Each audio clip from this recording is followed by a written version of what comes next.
Welcome to Sacrilegious Discourse. For this is what the Sovereign Lord says. Why do you need prophets to tell people who you are and what you want? If you can justify everything that the God of the Bible has done, then you can justify any of your behavior. A lot of this mentality is trickling into what is now mainstream right-wing Christianity. I am capable of empathy greater than this God of the Bible. This is a Bible that they tell kids. This is the good Lord. This is the good book.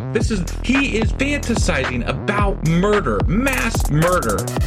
Head over to sacrilegiousdiscourse.com right now to find out how to leave us a review or support us on Patreon.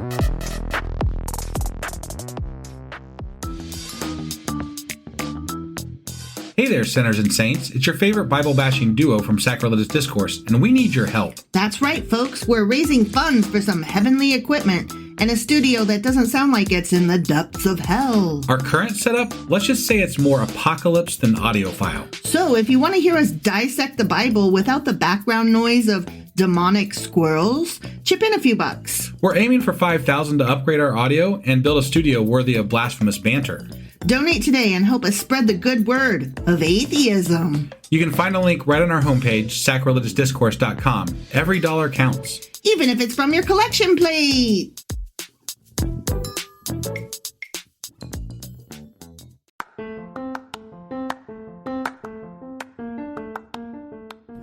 Welcome to Sacrilegious Discourse. I'm husband. And I'm wife. Together we're reading the Bible for the very first time.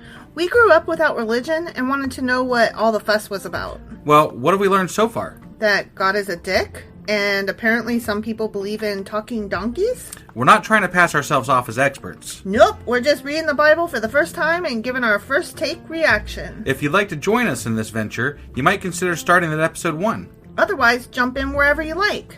All right, let's go read the Bible. Yeah, let's get to it.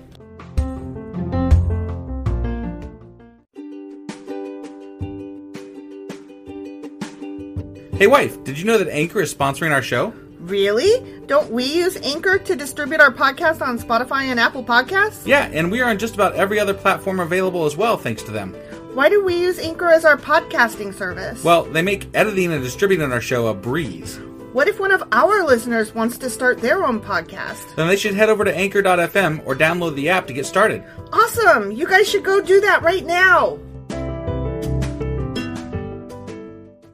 Husband! Wife! Guess what we're doing? I know what we're doing. Sacrilegious Book Club! Yeah, that. That's what we're doing. That's what we're doing. We are still in the book of Exodus, of Asimov's Guide to the Bible. Yeah.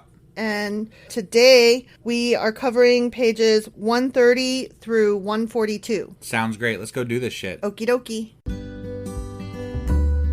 Hey wife, do you like coffee in the morning? I sure do, husband. Morning, noon, night. Which reminds me, I need to add that to our grocery list because we're running low. Wait, before you do that, check out the website ungodlybrew.com where you can purchase a pound of your favorite flavor of coffee. What if I want more than 1 pound? Either order a larger amount or better yet, get 10% off by setting up a subscription for every 2 weeks or a month or whatever works for you. Did you set up something special for our listeners? You know I did. Exclusive for our listeners, get an additional 10% off subscriptions by entering the code SACRILEGIOUSCOFFEE at checkout. That's a hellishly good deal. Ungodly Brew is hellishly good coffee.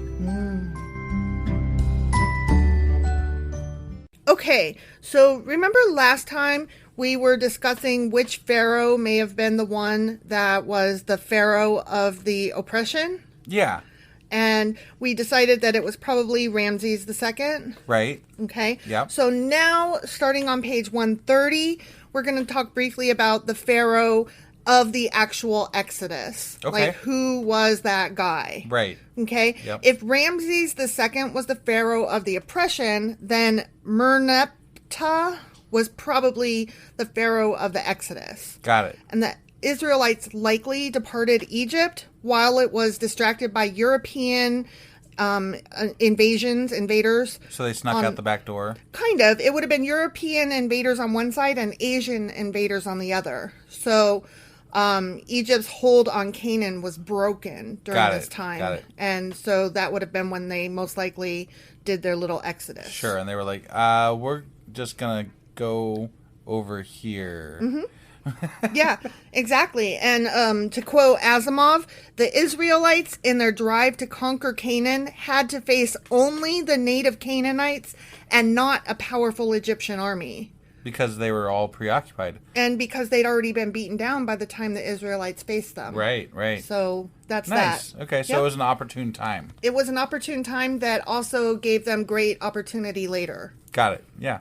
So that's that section. Next is Horeb, page 131. Okay. And that's the mountain that is used synonymously with Mount Sinai. Oh, okay. So that's, the Sermon of the Mount, or the Mount of the Sermon that Moses went up Right. and did his thing on. Yeah. The Mount Horeb is mentioned a couple times, but it's also referred to as Mount Sinai. Okay. So those are those two things. Got it. Okay. Yep. We have decided that it's definitely not located in Canaan, and it's likely not even actually located in Sinai. It's probably Mount Seir, but whatever. So just a slight thing here. Sermon on the Mount was Jesus. Oh, my bad. So I just wanted to clarify that, because I was like, I threw me off a little bit when you said it, and I was like, I need to check that real quick, because I think that's wrong. Remember how I'm talking out of my ass? Yeah, right. Yeah. That happened just then. Right. Good catch. Yeah, so that's not Sorry, that was not a sermon on the Mount. No. That was Moses going up and talking to God. And bringing the tablets down. Right. Okay. Yeah. So anyway, that happened in Mount Horeb, a.k.a. Mount Sinai, which is not in Canaan and is probably not even in Sinai itself, like the city of or whatever. Okay. It's probably Mount Seir, but then I just wrote, but whatever. Right, who fucking cares? Right. There's a mountain somewhere. Well, I mean, it doesn't matter what we call it now, because at this point, even if we find out where it actually was, tradition will dictate that it is where we say it is, not where it actually was. Right. So the tallest of a range of mountains in Sinai is a peak called Mount of Moses. Okay. Because they just were like that. That's one. It's That's those. one right there. Yeah. So once again, tradition spits in the eye of facts and thereby obscures actual history. Womp womp. Right. I'm not. Call me shocked. It be what it be. Right. So the next section is Jehova, page 134. Okay. So you see that I jumped from page 131 to page 134. That is a huge leap. Right. I mean, in terms of like 3 pages just to talk about that fucking mountain. Yeah. And I summarized it in like 3 sentences. So I saved you. You're welcome. Yeah, thanks. Is what I'm saying. I appreciate that. Yeah. So on Mount Horeb, a.k.a. Mount Sinai, God speaks from a bush that is burning steadily without being consumed, right? Like, right. That's what happened. Yeah. Okay. God tells Moses that his name is, do you remember? Not exactly. The Great I Am. Oh, that's right. That's right. So God tells Moses that his name is, and then I have a whole list of things that it could possibly have been translated to, because we don't know which translation is actually correct. So it's I am that I am, or I am who I am, or I am what I am, or I will be what I will be. Something what about like I that. am what I am?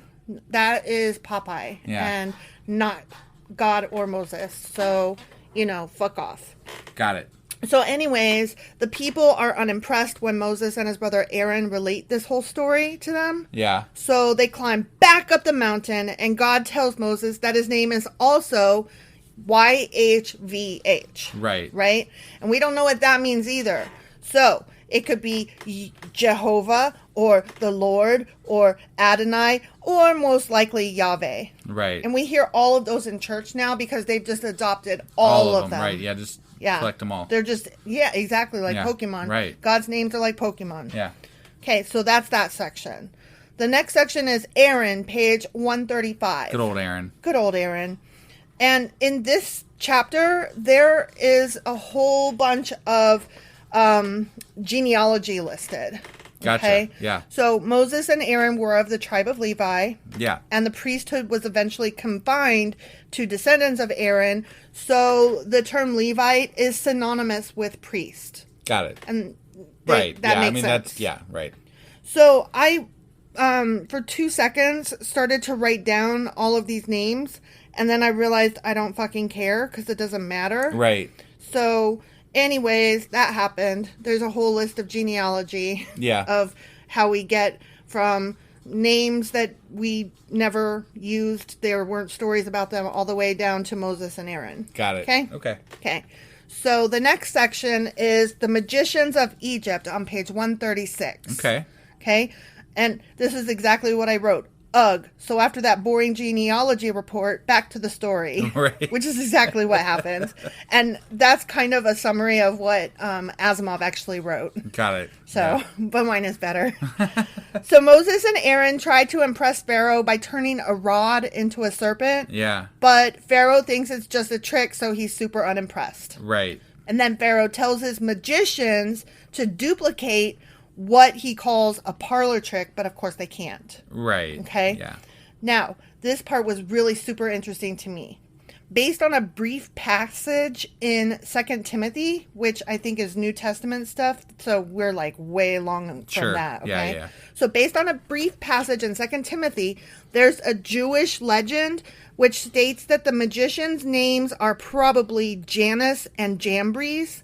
Okay. And that they were so impressed by Moses that they eventually joined the Israelites, but they died in the course of the Exodus. Oh, wow. But that's just a Jewish legend. Sure. Okay, so it's just a story. Right. And I thought that was really cool. Like, we have potentially their names based on this legend. Right. Or based on a line from Timothy that has these names. Right. But these names were clearly added at some point later because there are no other names that are even similar at all to that kind of name during that time period. Got it. So those names are anachronistic. Got it. And they can't possibly... They were added whenever that portion of the Bible was written. Right. Okay. Okay, so next section is Passover, page 138. You mean the great murdering of children? Exactly that. Yeah. Yes. So Moses and Aaron bring a series of disasters upon Egypt. Plagues, various pestilences, unusual weather, and those are all collectively called the 10 plagues of Egypt. Right. And we all know those, okay? Yep. No reference to these plagues is found in any source outside the Bible. But there was a theory in the mid-1950s that maybe the planet Venus had undergone a near collision with the Earth, causing mayhem.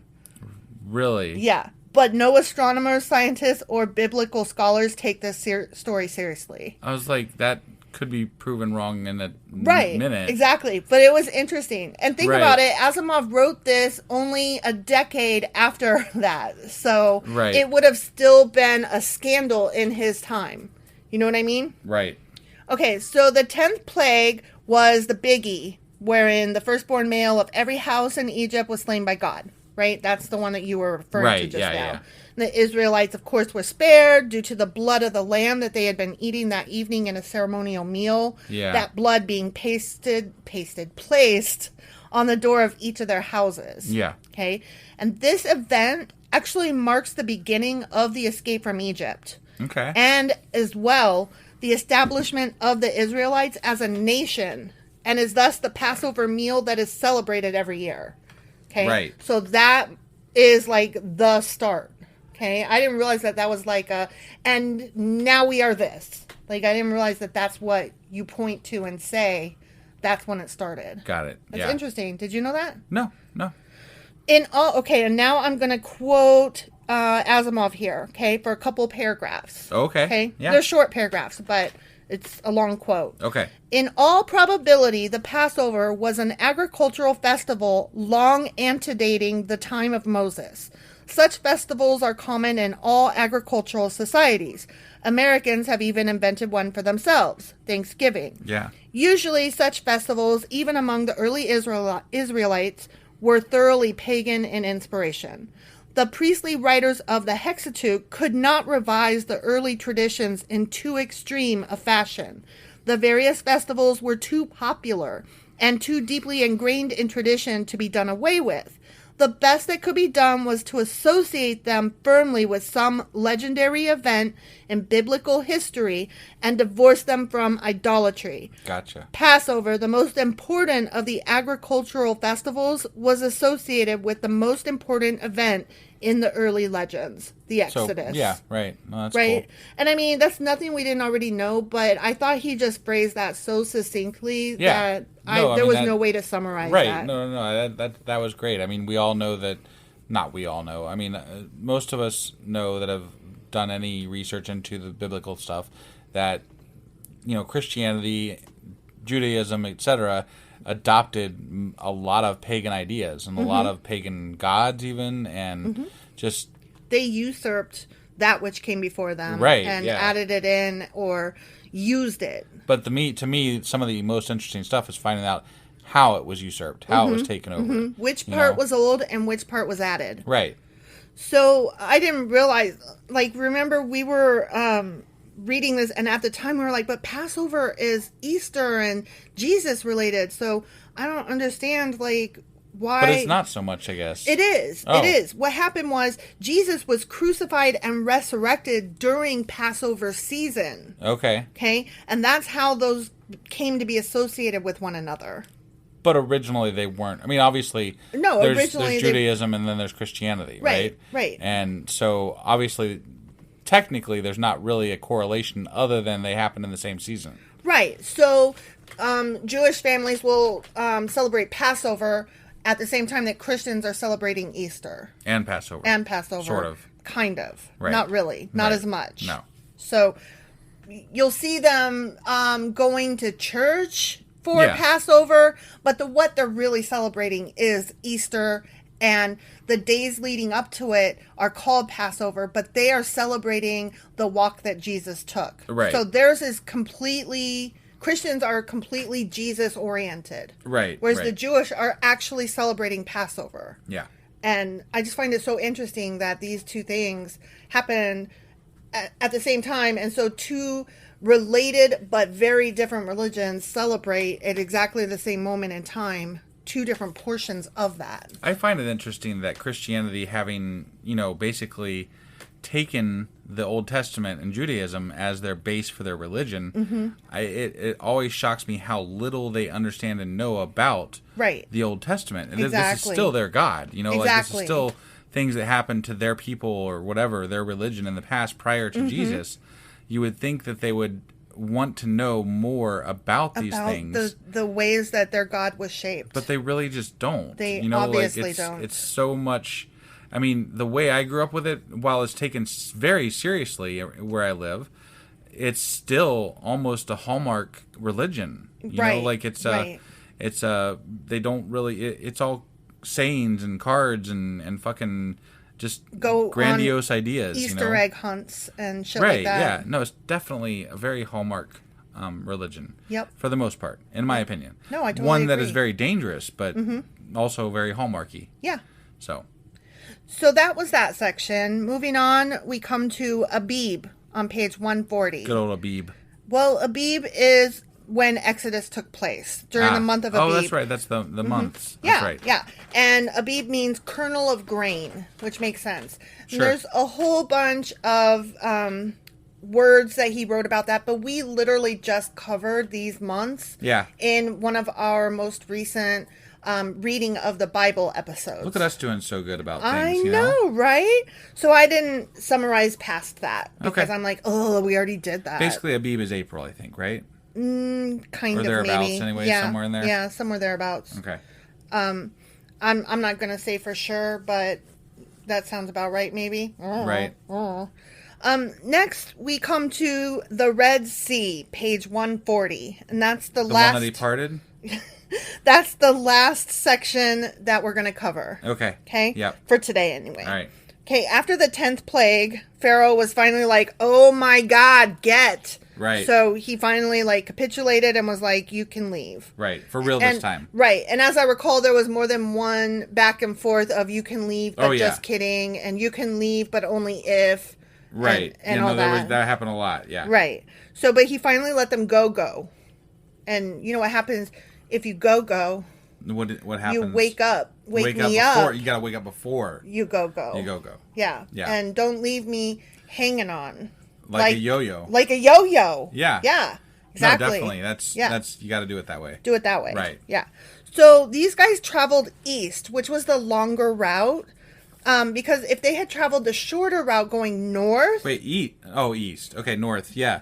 Yeah, like the map I drew that one time. Like, why did it's 5 days walking? Yeah, if they had traveled north, it would have been the shorter route, but there were attackers from the north who would have totally taken on these newly liberated slaves who were unused to war. I see. So God had them go east to avoid all those bad guys. Yeah, God had them do that. Yeah. Right. So, I mean, for them, it's a good thing that they didn't go north, because then the story never would have happened. Right, yeah. It would have been so tragic, you know? But that answers that question. Right. Why they went east instead of north. Yeah. I mean, they probably knew. If they'd have gone north, we'd have had a whole different fucking religion today.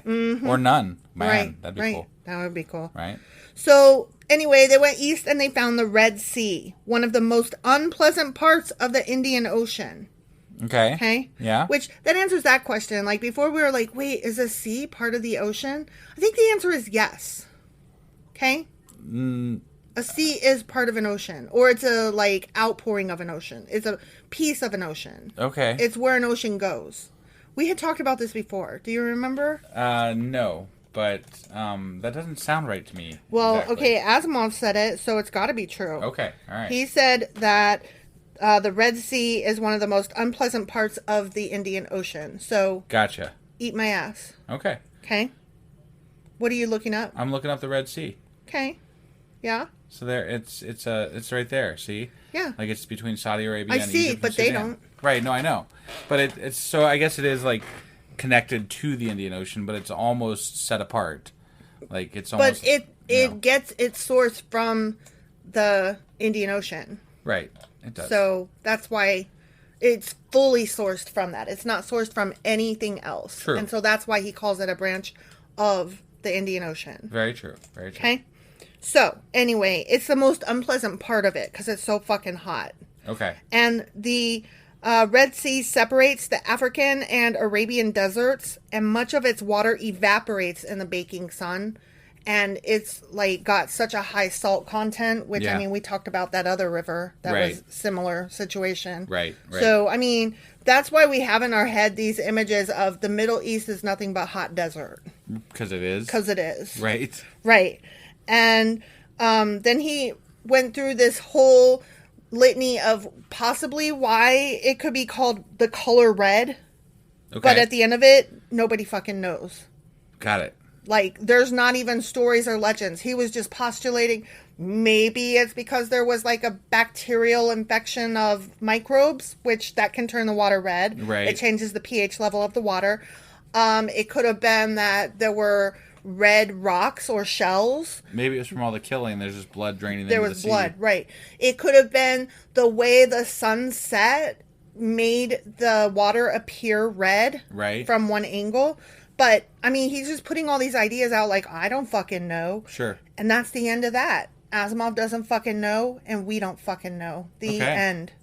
Okay? Got it. So that finishes that section. Okay. And... Didn't Moses part the Red Sea, though? Well, but that's probably in the next section. Okay. Right now we were just talking about the geography and understanding of the Red Sea. Got it. Yeah. Okay. Keep in mind, Asimov is not really going through a reiteration of what happened so much as placing what happened. He's assuming you already know what happened, and he's placing that in context of history outside the Bible and geography of the time. Got it. Okay. So when I give these little this happened, that happened, that's him saying, remember how when you read the Bible, this happened, that happened? Right. And I'm like, yes, I totally remember. After I do all this research, hang on. Yeah, exactly. And yeah, that's why I'm glad I'm not doing more than once a week, because I would not be able to keep up. Right. So the next section that we will cover next week will be pages 142 to 153. And that will finish up Exodus. Wow, that's quick. That's quick. Yeah, I told you this section was much smaller, much shorter, and that this whole chapter, Book of Exodus, would only be 3 sections. Gotcha. So we have finished 2/3 of Exodus now. Okay. In Asimov's book club. Awesome. Okay. Yeah. So that is that. Did you have anything you wanted to add or comment on besides that our cat was being an asshole? Right? Our cat was being a complete jackhole. Like this whole episode, she was jumping on the table and shaking it and like attacking our chairs. Right? And now she's probably crashed out sleeping somewhere because we're finishing up. Yeah. So. Yeah. So good on her. Yeah. She knew what to do. And we, the consummate professionals, went through this like nothing was happening. Like there was no cyclone in the background. I mean, they might have heard the cat meow a couple of times if they listened really closely. You might have heard the table shaking. Yeah, that was... that was pretty fucking bad. Right? Oh, well. Apologies, you guys. Yeah, if you heard it, sorry about that. Whatever. Anyway, that was our... Sacrilegious Book Club. For this Sunday, and we got our weekly replay today, if you do that thing. If you do that thing. Right. And then tomorrow we will be back to our normal reading covering 1 Kings chapter 16. Yep. We will see you guys then. Bye.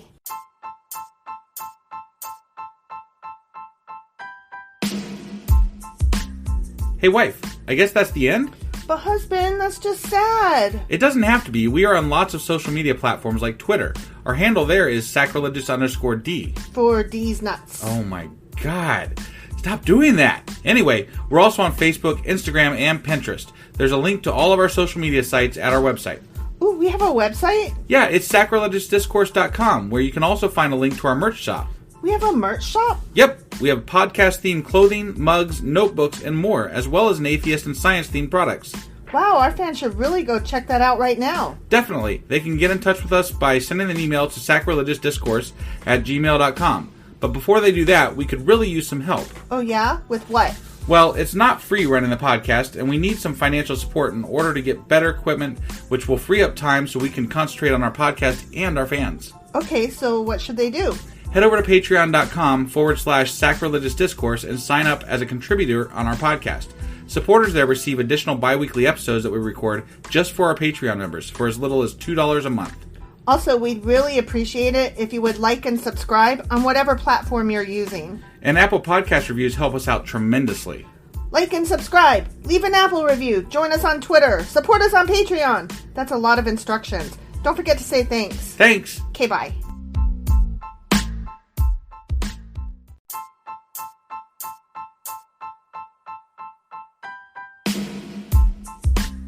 Hey, wife, I guess that's the end?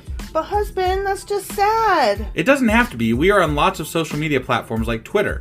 Our handle there is sacrilegious_D. For D's nuts. Oh my God. Stop doing that. Anyway, we're also on Facebook, Instagram, and Pinterest. There's a link to all of our social media sites at our website. Ooh, we have a website? Yeah, it's sacrilegiousdiscourse.com, where you can also find a link to our merch shop. We have a merch shop? Yep, we have podcast-themed clothing, mugs, notebooks, and more, as well as an atheist and science-themed products. Wow, our fans should really go check that out right now. Definitely. They can get in touch with us by sending an email to sacrilegiousdiscourse@gmail.com. But before they do that, we could really use some help. Oh yeah? With what? Well, it's not free running the podcast, and we need some financial support in order to get better equipment, which will free up time so we can concentrate on our podcast and our fans. Okay, so what should they do? Head over to patreon.com/sacrilegious discourse and sign up as a contributor on our podcast. Supporters there receive additional bi-weekly episodes that we record just for our Patreon members for as little as $2 a month. Also, we'd really appreciate it if you would like and subscribe on whatever platform you're using. And Apple Podcast reviews help us out tremendously. Like and subscribe. Leave an Apple review. Join us on Twitter. Support us on Patreon. That's a lot of instructions. Don't forget to say thanks. Thanks. Okay, bye.